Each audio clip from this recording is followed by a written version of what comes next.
Industrialization. By 1850, Great Britain had become the first industrialized country.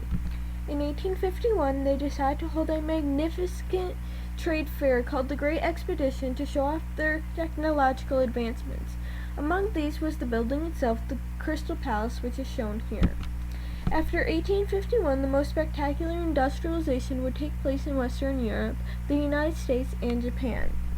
Industrialization has caused air pollution, greenhouse gas emission, global warming, climatic disasters, water shortage, and drinking water contamination, and deforestation. The emissions from various industries contain large amounts of gases, when at high altitudes often result in serious environmental and health hazards such as acid rain and various skin disorders. Before the Industrial Revolution, Europeans followed the policy of mercantilism, which called for tariffs to achieve equal trade. During the time of Enlightenment came about a theory that business should be allowed free of government regulation. That was the beginning of capitalism.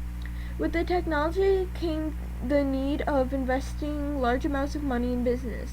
This resulted in the formation of the stock market, where business owners sold stocks or shares in their companies to investors.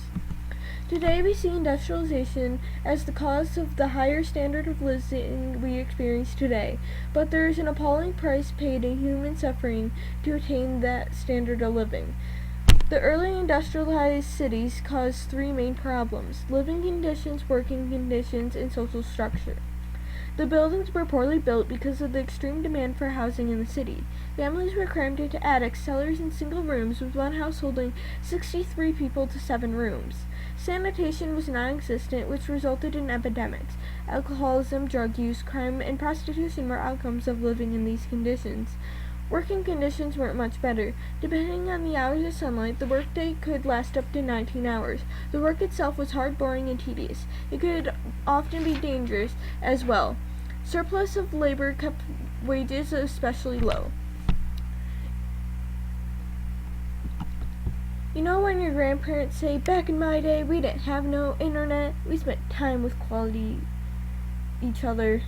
The grandparents at that time would say, "Back in my day, we had friends, relatives that mutually support each other." Children didn't just move away from their parents to get jobs in the city. When people lived on the farm, men and women shared many of the same tasks. With the greater separation of home and family, separation in men and women became greater.